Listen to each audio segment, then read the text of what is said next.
Ready? Well, it's not quite 9 o'clock. All right. Oh, Doris. Good. Good to see you, John. It says it's recording. Oh, okay, good. No, he didn't say it. It says recording at the top. Right up here, it says. Larry, person who's up here is George Smith. Yes. Remember him? Yes? He's in, intensive care at Ivy now. Oh, okay, thank you for telling me. Jim and I went to see him. Did you? Good. Yeah. What's that? You went to see him yesterday? Yeah. Great. So. Thank you for telling me. Yeah. There's other people that will pop up. I'll be praying for him. George? Yeah. Sam is, in, Fairmont. It used to be right where we are recording. Ready? All right, we're recording. Good morning. Good morning. And thank you all so much for being here today. It's cold, the snow is flying, but you were good enough to invite me to begin this course in January. And of course, the reason is that I knew I would be at home. The semester has not yet started at Fordham, and I wanted to be with you in person today and next Sunday. I hope to come back for the final week of the course, the 5-week course. I hope the final week will also be in person. Yeah. So that was the rationale for beginning the course when the snow is flying and bringing you out in the cold. But thanks to everybody who did come out today and to everyone who is joining us by Zoom. Let me say a few words about the genesis of this course.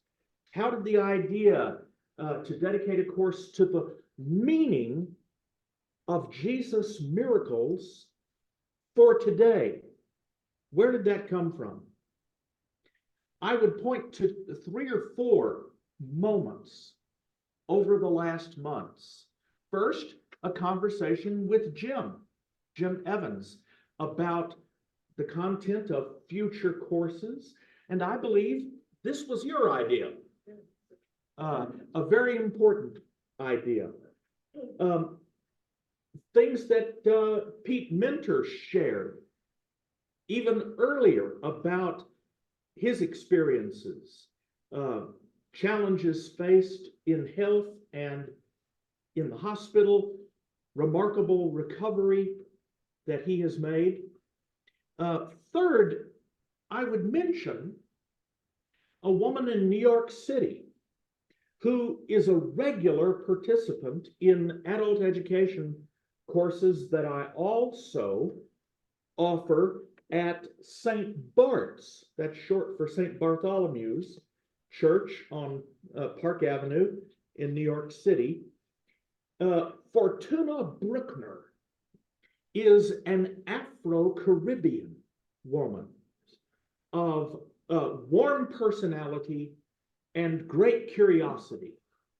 And about a year ago, she was diagnosed with a terminal cancer.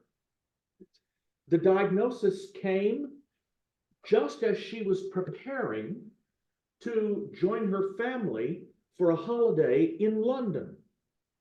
The doctors told her, you might as well go ahead and visit your family. When you come back, we will assess your condition and whether anything can be done. So she flew to London, and on the first night in London, she had a dream. In the dream, she heard a voice saying to her, I have removed you from the sepulcher of death. She ignored the voice and went back to sleep.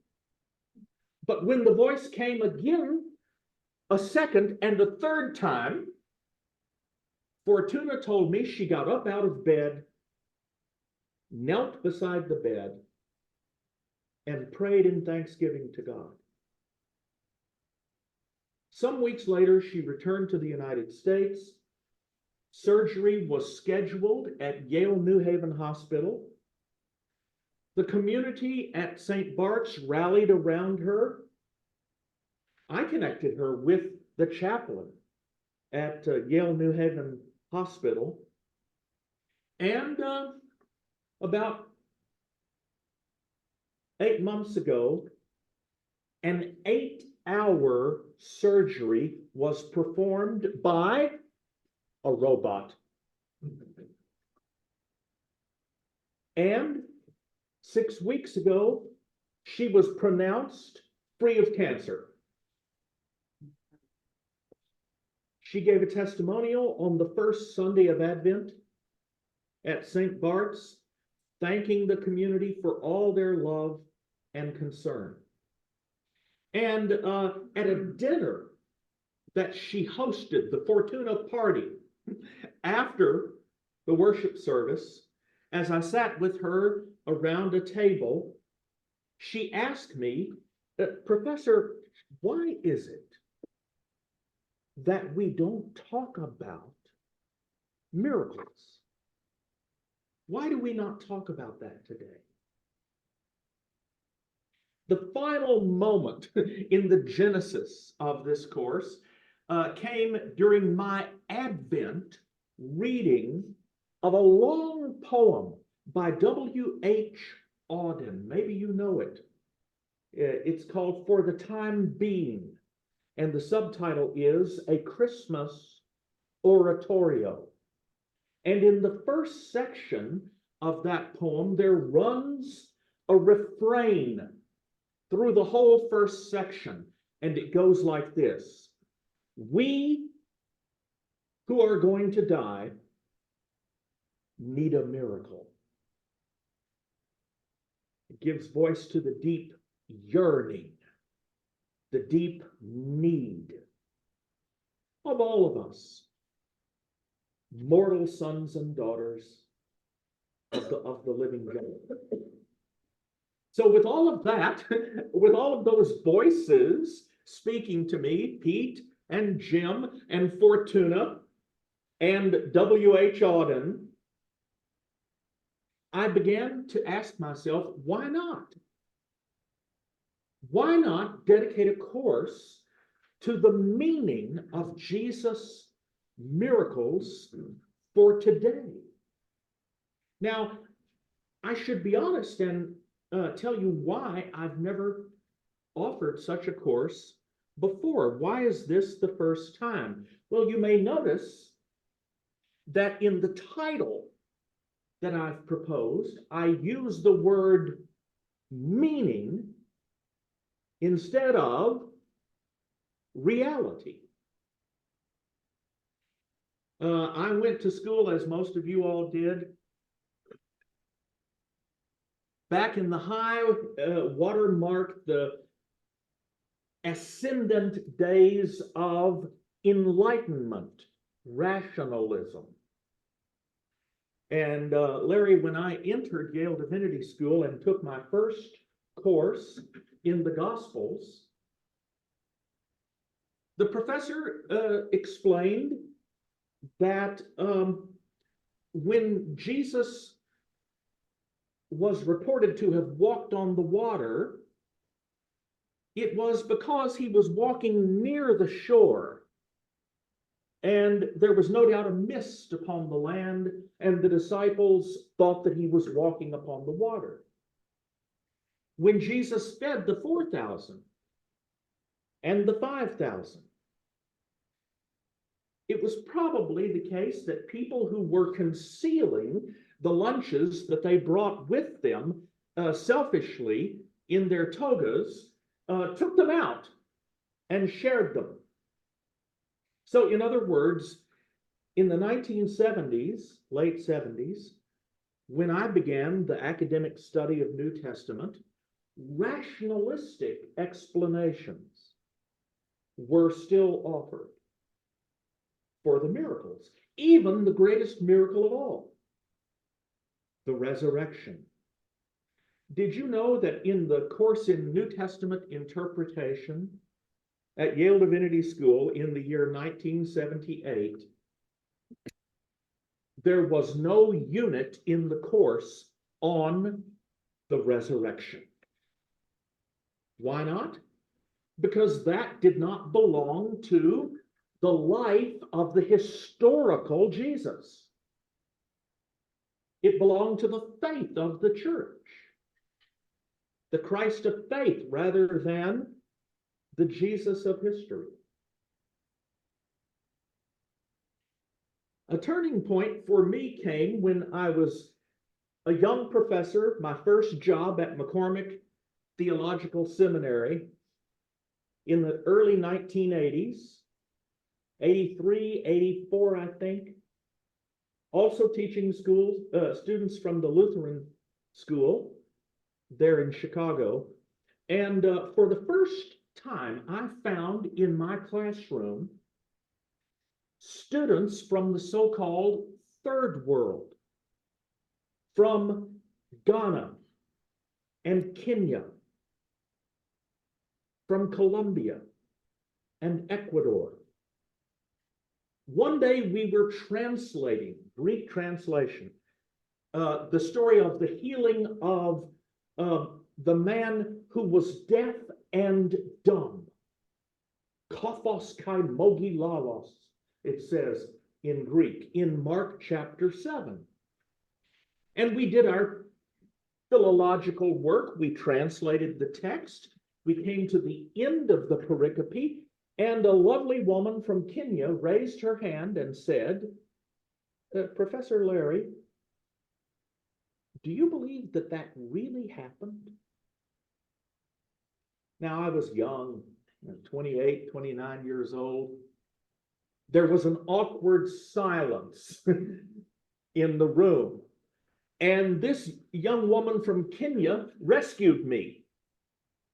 She finally broke the awkward silence and explained, I ask you that question because I have seen things and experienced things in my village in Kenya, very similar to this, the story of healing. I guess it was at that moment that I realized that my scientific, Western, enlightened perspective ought not to be universalized, and that it is an act of hubris to assume that the parameters, the expectations, the beliefs of my culture are valid for everyone and can be used to analyze an early Christian text. And one thing we now know, historians and sociologists, anthropologists, is that experience is culturally determined. Can I illustrate that by reference to dreams? I have such vivid dreams every night. I've long told my wife and children that if I could only write novels as vivid as my dreams, none of us would have to work for a living. But when you and I talk about dreams, we relate what we experience in language like this. I had a dream last night. Now, the assumption there is that the dream arises out of our experience. Maybe the experience of that day, something frustrating or frightening, maybe something that we experienced many years ago and that we are still processing psychologically. Now, class, you ready for this? No ancient Greek or Roman text speaks in that way about dreams. Nobody writing 2,000 years ago around the Mediterranean basin says, I had a dream. Can you guess what they say? A dream was sent to me. I saw a dream. It's that way in the earliest account of a dream in Western literature, in Homer's Iliad. Zeus, right, the father of gods and men, sends a dream to Agamemnon, the king of the Greeks, and leads him down a certain path. It's that way in the New Testament. Joseph, Matthew chapter 1. Joseph was engaged to be married to a young woman named Mary. And what happened? He had a dream. But the text doesn't say it like that. The text says that there appeared to him. And the messenger of God said, don't fear to take Mary, your wife. You see, 2,000 years ago, the dream was experienced differently. It didn't arise out of the dreamer, it was sent from the outside, usually by a deity. Most ancient dreams, the accounts of them, we would today describe as epiphanies. Epiphanies, appearances. So, to give another example of the way in which experience is culturally determined, in January of 1992, the same month when I taught here, Larry, at Epiphany for the first time, later that winter, I took a group of 17 students from United Theological Seminary on a 3-week tour of Brazil, the northern part of Brazil. We went to Salvador, to Recife, we wound up in Rio. And for a few days, we ventured out into the Amazon basin and met with small base communities of Christians who lived in the rainforest. On more than one occasion, the people with whom we met told us that they frequently encountered and had conversations with their ancestors in the rainforest. Now, I've never had an experience like that. I would greatly love to have a conversation with my dear grandfather, old Dr. Locke Welborn. I miss him. I would love to talk to my beloved Aunt Lillian, but that kind of experience is unavailable to me because of the way that I was brought up, the culture that has created in me certain limitations and expectations.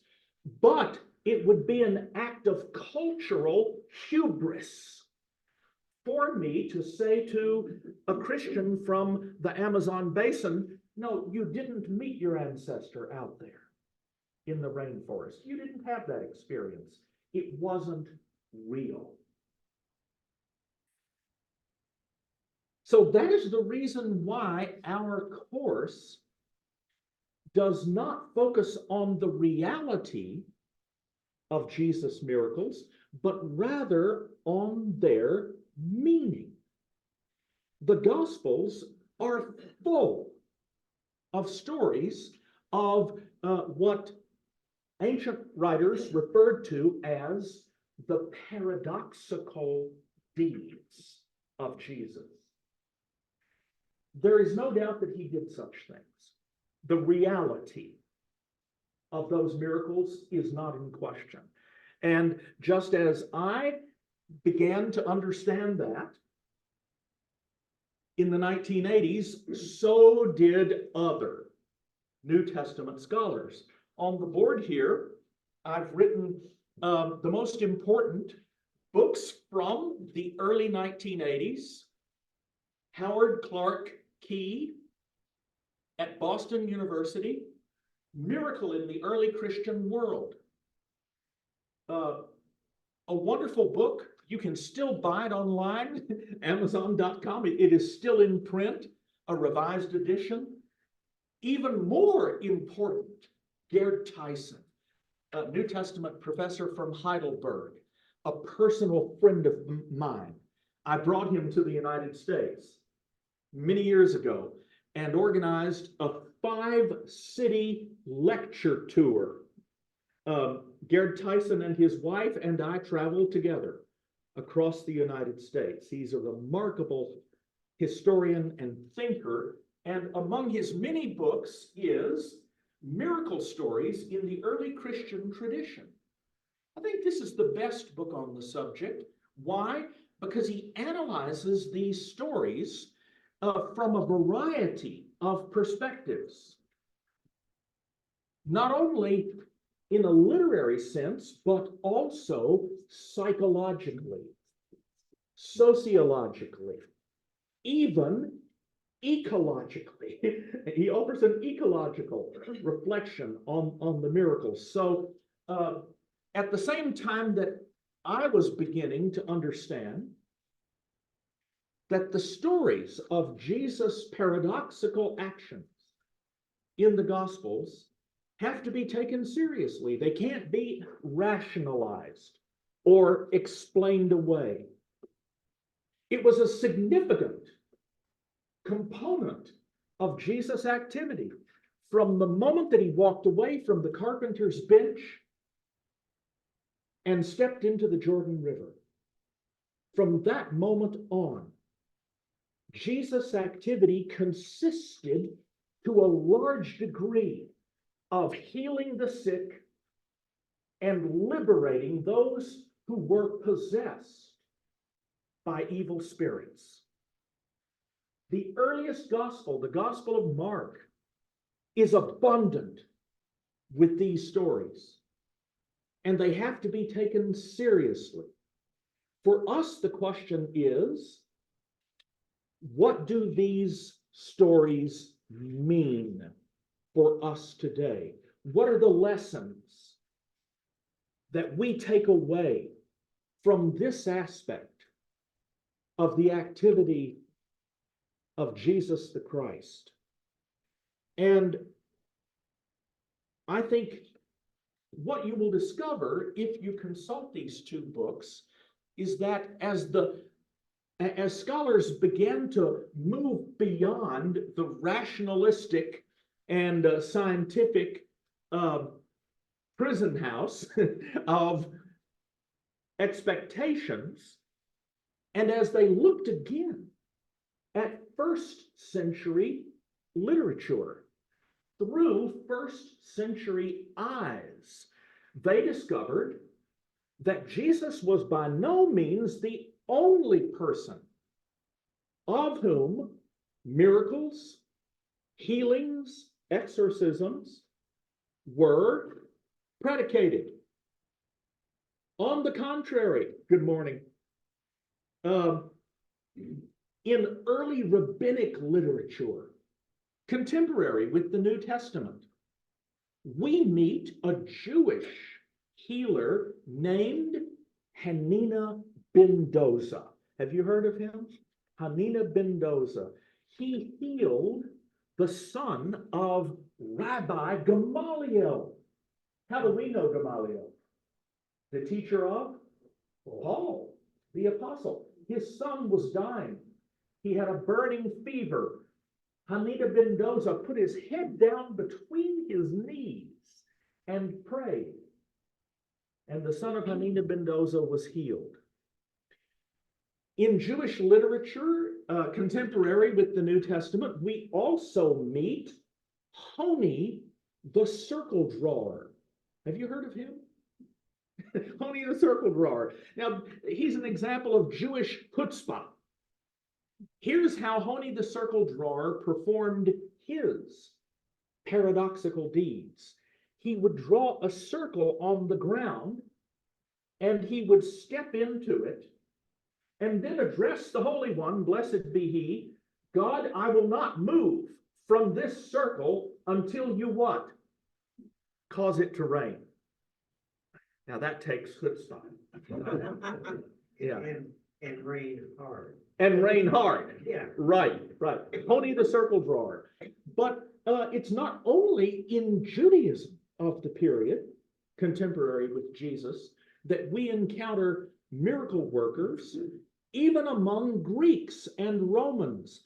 Toward the end of the first century, in Asia Minor, modern-day Turkey, there was a holy man named Apollonius of Tyana, who not only performed healing miracles, but to him is credited what appears to be the raising of a dead girl. I'll talk more about that story before the morning is over. And finally, even the Roman emperor is said to have worked miracles. Vespasian, the destroyer of Jerusalem, as he was passing from Palestine back to Rome, he went through Egypt. And in Egypt, he encountered a person whose arm was no longer functional, a withered hand and arm. And this person beseeched Vespasian to put his foot upon his hand. Now, Vespasian was a general and a politician. And can you guess what he did first? He consulted with his advisors. Should I do this or not? If I step on his hand and he is not healed, then I'll be embarrassed. But if I don't do it, people will think of me as weak. So his advisors told him, go on and try it. He stepped on the hand and the man recovered the use of his hand. The culture in which the first Christians lived, it was a world full of miracles. The question is not whether they occurred, whether they were experiences. I would even put them into the category of historical experiences. People actually experienced those things. So it's not the reality of the miracles that is in question, but it is rather their meaning. What do these actions to which Jesus dedicated so much of his ministry, what do they mean for us today? Now, over the course of these weeks, I plan to divide our journey into 5 parts. Today, in the time that remains, we will focus on the healing miracles, the miracles of healing. Next week, we will focus on the exorcisms, Jesus' liberating actions in liberating people from spirit possession. The third week, we will look at the so-called nature miracles, the stilling of the storm, the feeding of the 5,000. The fourth week, we will examine the evidence for 3 primitive collections of miracle stories, older than the Gospels themselves. And there are fascinating insights to be gained about the purpose of those primitive collections of miracles. How were they used in the early Jesus movement? What was their sitz im Leben, their setting in life? And then finally, our last week, we will raise the question, who is Jesus? In the Gospels, it is clear that the miracles of Jesus lead to a question about his identity. Who could this be? The one who makes the deaf to hear and the dumb to speak. By whose power does he do these things? So our course will culminate in the question of what do the miracle stories tell us about who Jesus is for us today. That's our agenda. Okay, before we move on, let me pause here and ask for questions and comments in my attempt to explain the genesis of the course, and to outline the expectations, and the parameters of our study. I may have already raised a bunch of questions in your mind. John? If I remember correct from years ago, I was hearing that a lot of the major leaders and people in the ancient times were said to have done miracles, and that gave them legitimacy. Yes, that's right. Is that a way of rationalizing it and saying it's not real, or is that some of those things real, or what's your outlook on this? Yeah, it's a very good question. After 2,000 years of the Judeo-Christian tradition, we have internalized the sharp distinction between the human and the divine. We seek a relationship with God, but and we pray in the name of Jesus, but between the human and the divine, there is a great gulf fixed for us, for most of us, unless we have an ego problem. I saw a TV commercial the other day that on a certain day in 1946, a Messiah was sent. Maybe you saw the same commercial. Yes, this morning. Yeah. But for most of us, we are all too aware of our own mortality, and that we are not gods or messiahs. But 2,000 years ago, there was a sliding scale between the human and the divine. And that's because Greeks and Romans believed that the Olympian gods could have intercourse with mortal women and give birth to Hercules, the son of Zeus, and a mortal woman.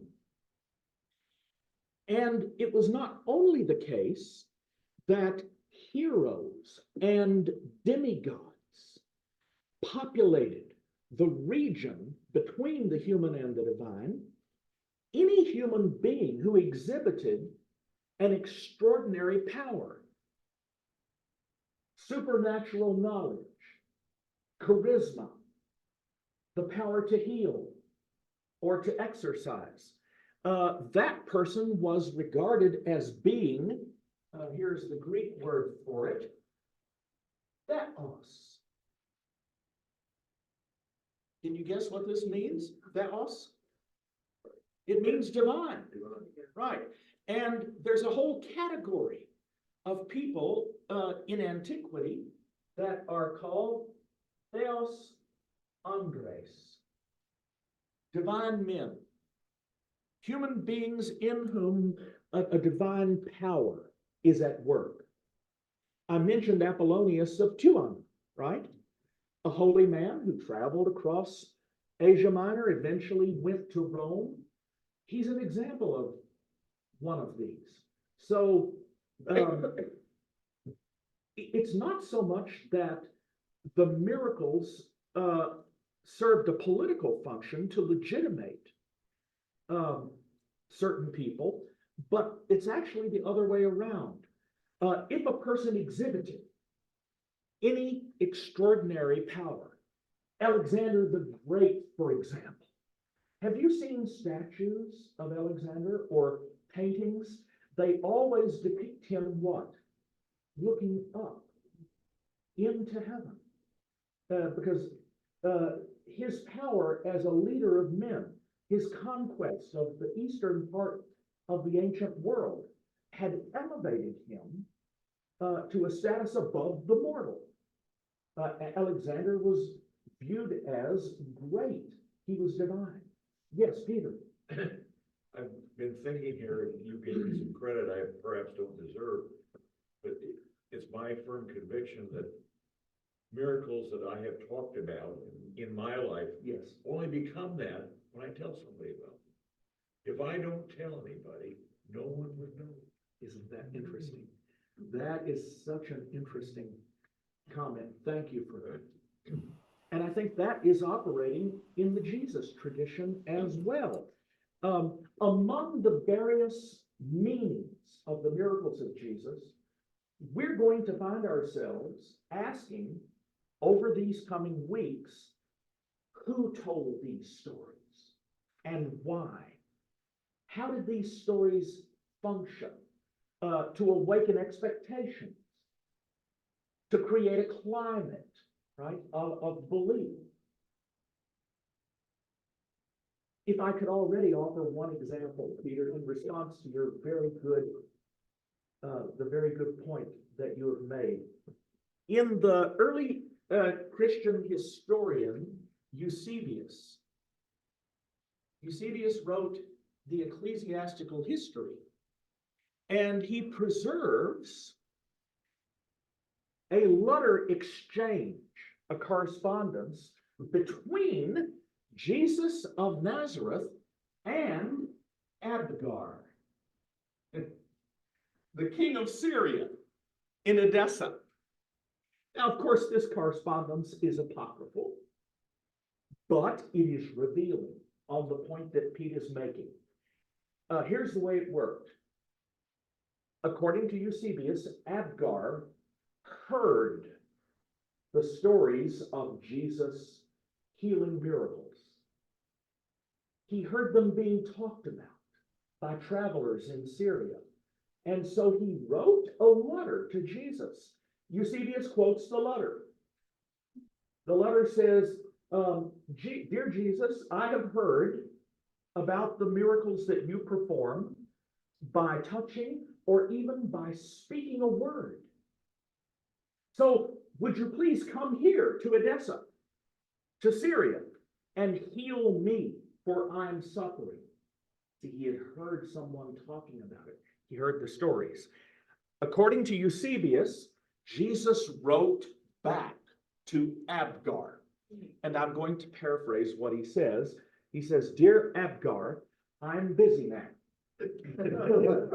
What he actually says is, I must accomplish all things that were foretold of me by the prophets, including the fact that I must suffer in Jerusalem and die.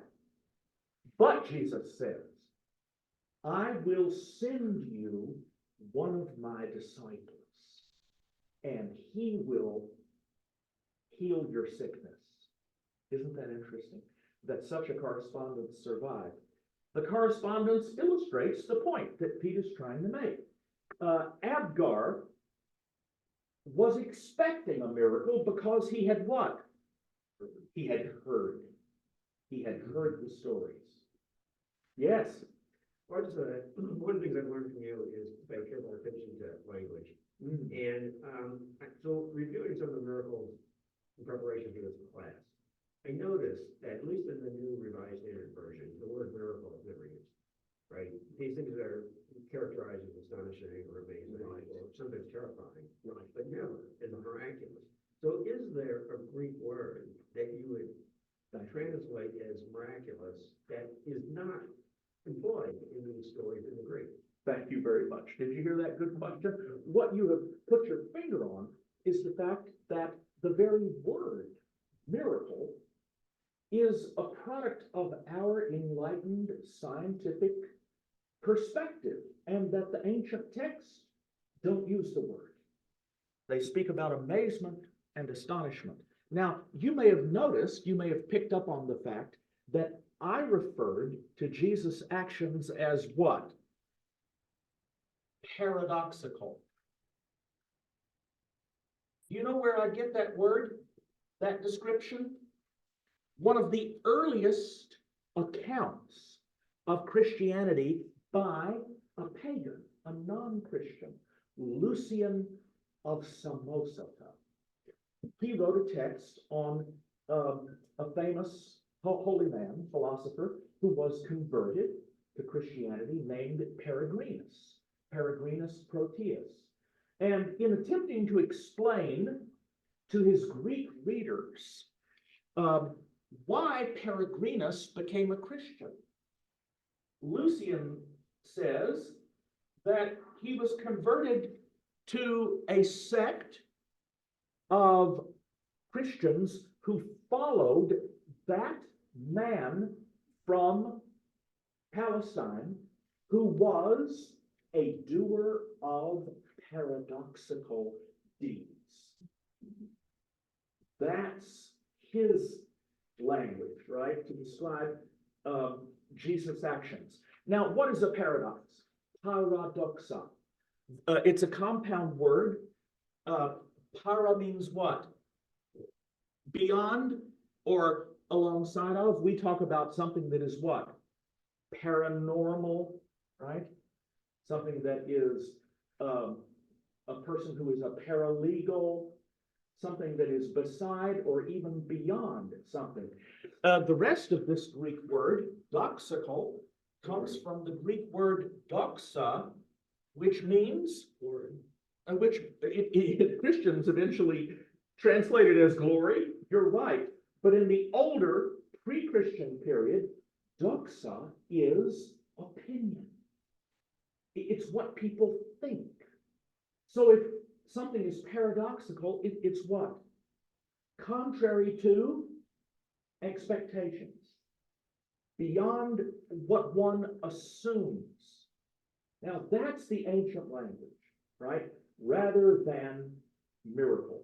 And the Gospels themselves never speak of miracles. Instead, they speak of the amazement of the people who witnessed it. They speak also of power. The Greek word dunamis. When the Pharisees are attempting to figure out by whose power Jesus does certain things, cast out spirits and heals diseases, that's the word that they use. What is the power that is at work within him? These are very helpful points that you all are making. Other insights or questions, Larry? I think we tended to misuse the word miracle because we tended to use it for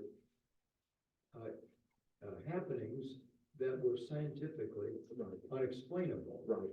So if you could explain it, we gave that guy an antibiotic and it killed the germs, and so we wouldn't call that a miracle.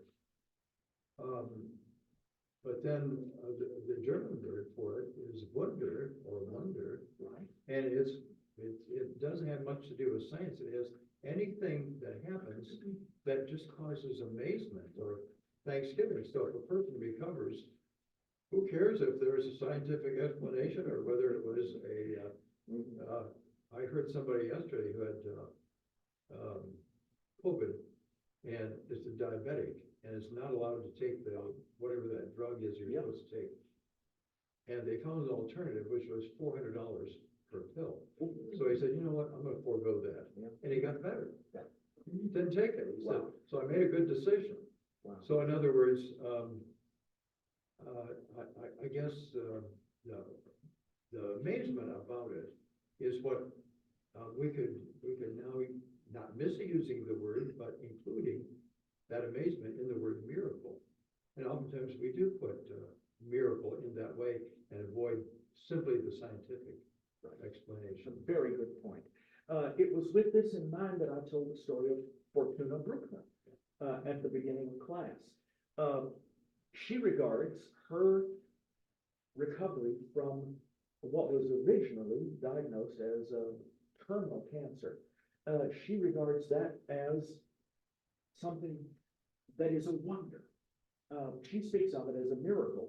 And when she gave thanks for what had happened at St. Mark's on the first Sunday of Advent, when she came to the point in her story where she shared with the church, the sanctuary was full, she shared that the 8-hour surgery was performed by what? A robot. Laughter burst out all over the church because that's not what people were expecting, right? They were expecting that the lines, using the word miracle, right, tends to suggest that a robot would not have been involved. But she shared that with So I think we are making progress here in developing a more culturally complex and at the same time modest understanding, right? That free of our rationalistic assumptions, that enables us then to look for the meaning of the things that Jesus did. Any other questions or comments before we turn to the text that I shared with you for today? And I apologize that somehow I deleted the word amazement at the end of the last text. We will get to that. So let's take a look at the first. All of these stories are taken from the oldest gospel, the Gospel of Mark. And I could have supplied you with a handout of 10 pages because the Gospel of Mark abounds in stories of healing and exorcism. But we're focusing today on the healing miracles. And you'll see that the first healing miracle in the Gospel of Mark is the account of how Jesus healed the mother-in-law of Simon Peter, who had, the Greek text says, a burning fever. The English translation is not strong enough. So they told Jesus about the fact that she was burning up with fever. And look at verse 31. He came and did what? Took her by the hand.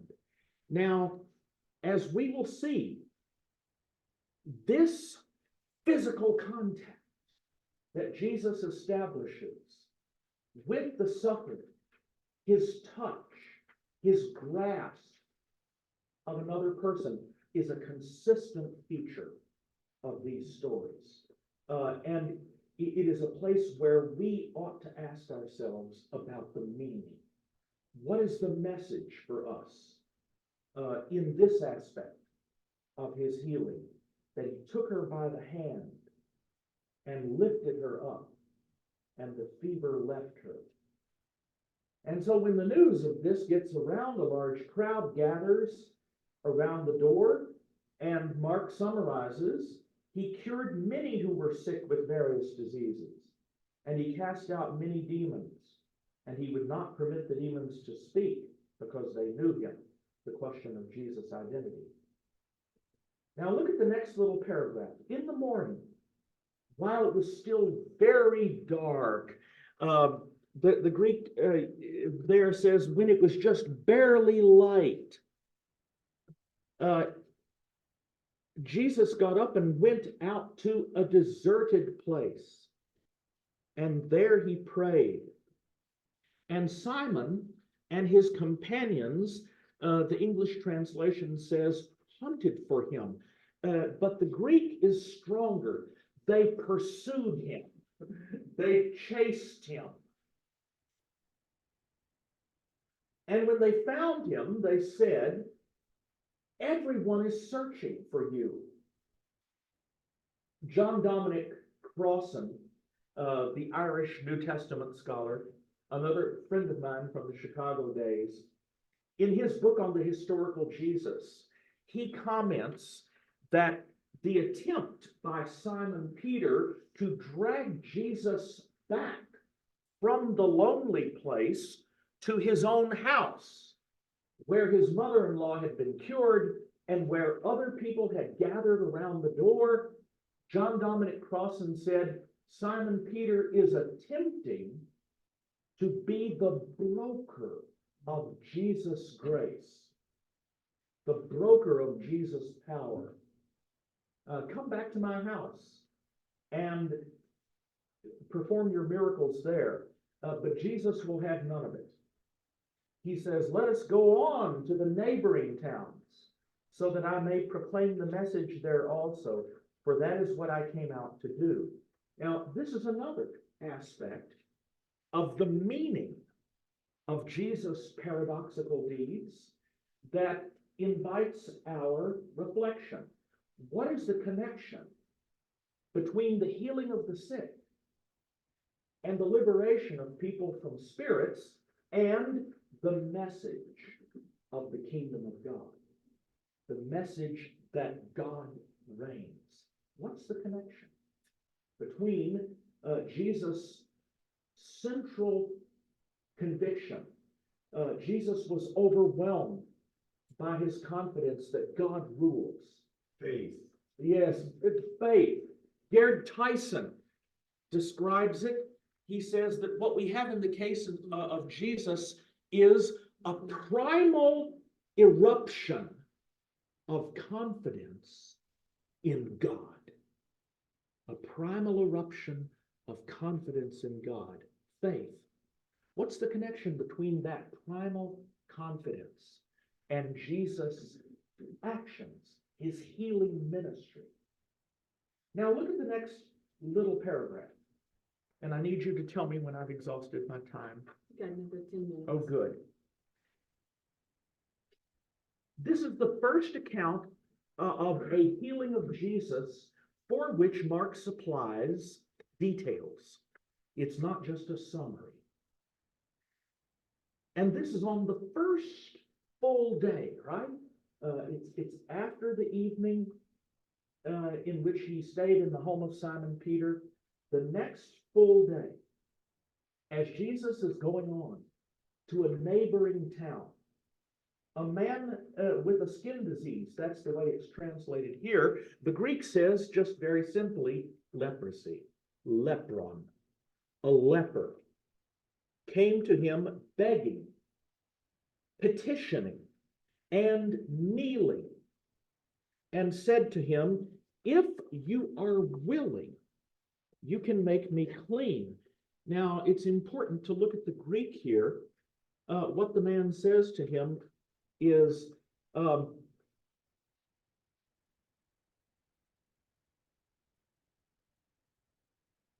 he appeals to him and he kneels and he says to him that eam theles dunasai me katarisai. If you are willing, if you will it, if you want it, you are able to cleanse me. Now, we'll come back to this in just a minute, but already we glimpse here a third aspect of the meaning of Jesus' miracles. What's the connection between the healing that he performs and his own wishing, wanting, willing? And so then look at the next verse. The English translation of the next verse says, moved with pity. And this is a point where I would quarrel with the translators. The Greek verb here is splanknizomai. The splankna are the guts, the entrails, the splankna. Today we often locate the center of the emotions, the feelings, where? In the heart. But we also say it was what? A gut-wrenching experience, right? I felt it in my gut. In Greek 2,000 years ago, in the Greek understanding of the human, the location of the emotions are located down here in the splankna. So if you translate this literally, in our text, it says, and feeling a wrenching in his guts, he stretched out his hand and touched him. He touched the leper. Now, what's the difference between a wrenching in your guts and the English translation, pity? I think pity implies that Jesus is in a superior position, right? It's a downward motion. I pity him for his circumstance. I'm not a sufferer, but I would insist that a literal translation puts Jesus where? He is on the same level as the poor leper. The leper is suffering. Jesus himself feels what? A wrenching in his guts. Now, I know I've told you this story before, so I won't give you the long version of the story.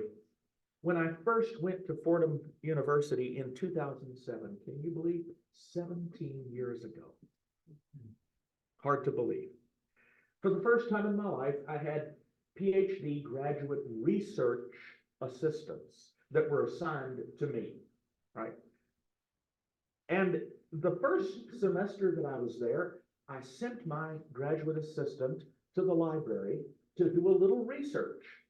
In the library at Fordham and at UD and elsewhere, there is now a comprehensive database of all ancient Greek words created by graduate students in California.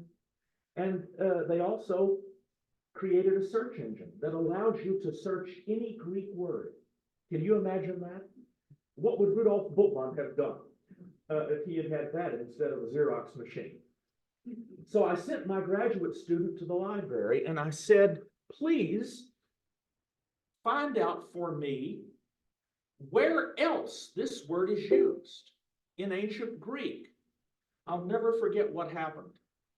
She came back to me in a few days and reported that in all of ancient Greek, the person with whom this word is most frequently associated is Jesus of Nazareth. It is Jesus who feels a tugging in his guts. And when he tells parables, in the parable of the Good Samaritan, the only thing that distinguishes the Good Samaritan from the priest and the Levite is that when the Samaritan sees the man beaten and lying there on the ground, half dead, the Good Samaritan feels what? A tugging in his guts. This is a Jesus word, splanknizomai. So I want to emphasize this. What is the connection between Jesus's emotions, his emotions, and the healings that he performs for those who are suffering? So he reaches out and touches him. Again, we encounter this element. And Jesus says to him, the Greek is very clear, I will it. Fellow, I do wish it. Katharistheis.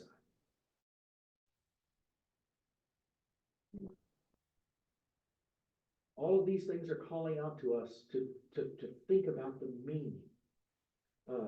Somehow Jesus' healing miracles are connected to his emotions and to his volition, to his will. And immediately it says the leprosy departed from him and he was cleansed. Now, in the next verse, I have a real quarrel with the translators. In the next verse, in your translation, it says, verse 43, and sternly warning him, he sent him away at once. The Greek verb here that is translated sternly warning is embryomai. Can you say that with me? Embryomai? Embryomai. Yes. And when you look this up in Walter Bauer's Greek English lexicon, there are three meanings. The first meaning is to warn sternly. The second meaning is to advise. The third meaning, which I believe is the most appropriate here, is to be deeply moved. That's the most literal meaning.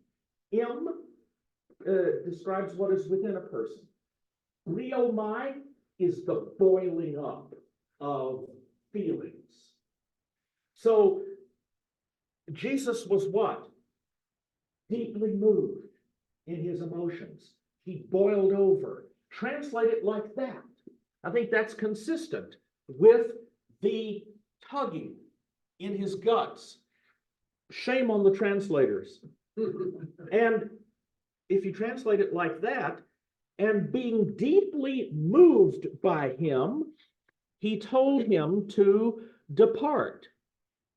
And he says to him, see that you tell no one, but depart, go away and show yourself to the priest. Go away and show yourself to the priest and offer for your cleansing what Moses commanded as a testimony to them. Now, why would the translators choose warn sternly? I think it's because the translators have an authoritarian view of Jesus.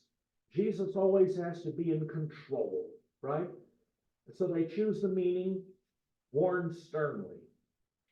But I think, by contrast, that a literal translation of splanchnizomai and embryomai presents a very different image of Jesus and invites us to seek a different meaning for his activity.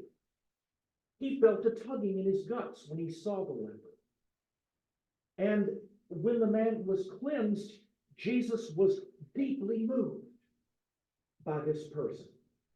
All right, I know I've exhausted all my time, and we have not even been able to talk about some of the best stories here. We will come back to them next week, and then we will move on to the exorcisms.